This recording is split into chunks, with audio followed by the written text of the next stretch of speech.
for you today. This is your day, Dad. I wanted you to feel really special. And I'm really excited because, this is part of the legacy, Dad.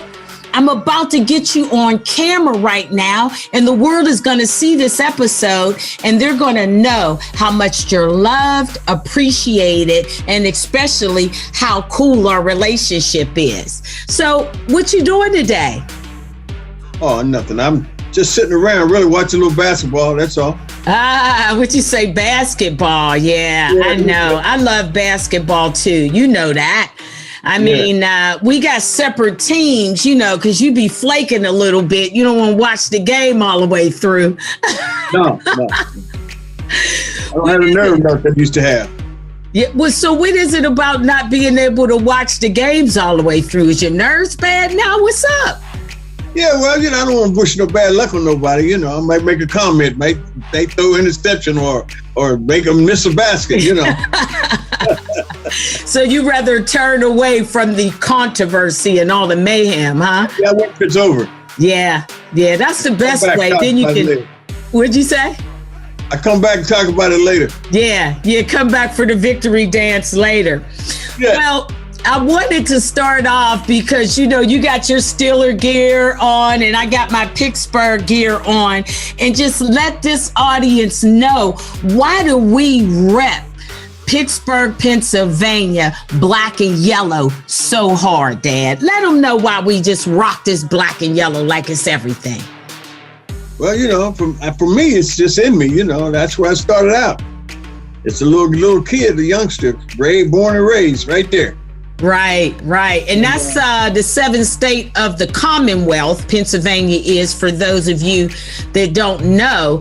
And when I tell you, it's definitely a lot of racial stuff that occurs. Growing up, I definitely knew that the blocks that I needed to be on, other people that looked like me also were on those blocks. And we didn't go on the other side. It was just a rule that we knew and we were brought up understanding. So, Dad, I wanted to ask you, growing up, I came much after you, but how was it for you growing up as a young black boy in Pittsburgh, Pennsylvania, being so racially charged and divided? Well, you just have to step where you step. The opportunities were limited. Even the teachers was funny, If you were achieving a lot, it seemed like they didn't want you to achieve. They want to hold you back, Police department was, racist, I had to earn everything, I had to cut my way because they wouldn't give me nothing. Yeah. And they didn't give you no encouragement to overachieve, You had a lesson, you learn it or you don't learn it, Yeah, it was left out for you, kind of. And it was just it just seemed like, when I'm thinking about, the things that you and Mom were trying to build, like, when we got our house and different things like that, it just seemed like there was a lot of more red tape for Black Americans. Would you agree with that? Oh, no, definitely. They didn't want you to buy no house. Yeah. Sure. Then they wanted every reason they could to take it from me. Mm-hmm. Yeah, they put you through the red tape, man. That's just the way it is, man. Pittsburgh, I don't know. Pennsylvania, Commonwealth state, they do dang what they want down there, Mm-hmm. And you just fold up and do what you do. Either fold up or keep on scratching. I like that, fold up and keep on scratching. So we just keep scratching, don't we, Dad? Yeah, we just had to keep scratching, that's all.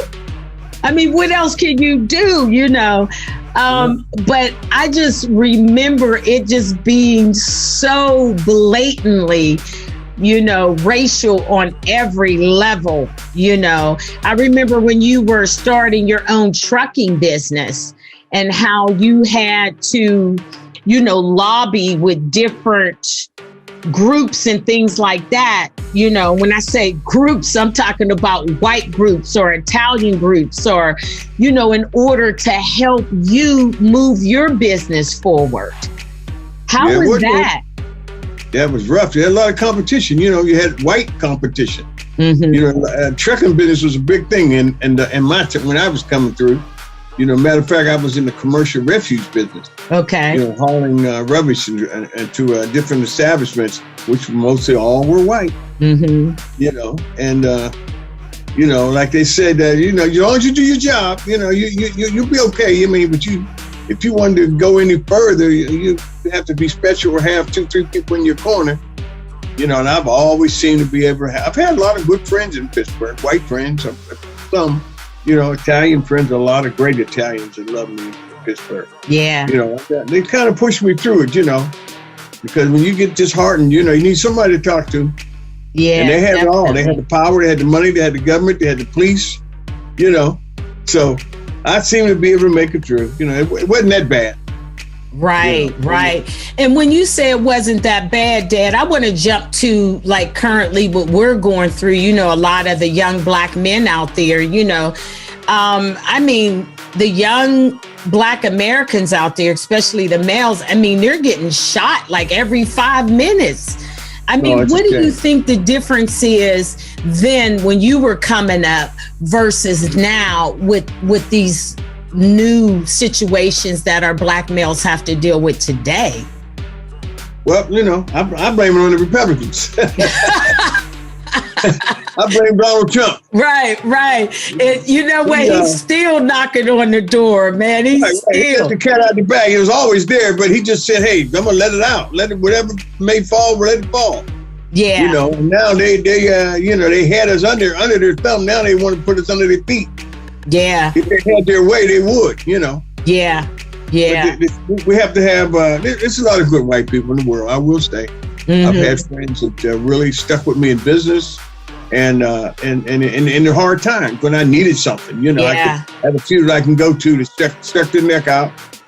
And I made it through, you know. I made it so far. I got like that. I am about through. But yeah.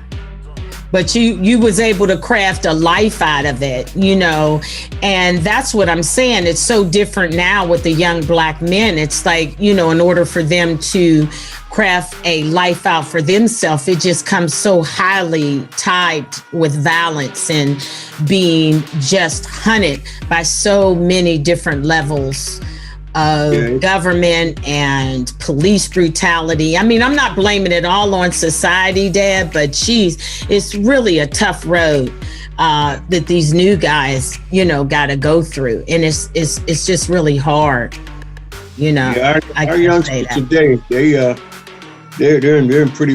It's rough. Yeah. Really rough.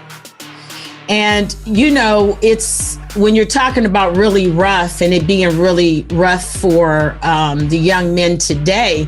I mean, you know, Dad, I remember you was rough and rugged. You know, you did your thing, you know, but now you're a different man. You know, you're a godly man.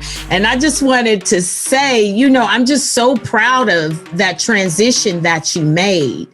And I just want to know kind of what your mentality was prior and what your mentality is now.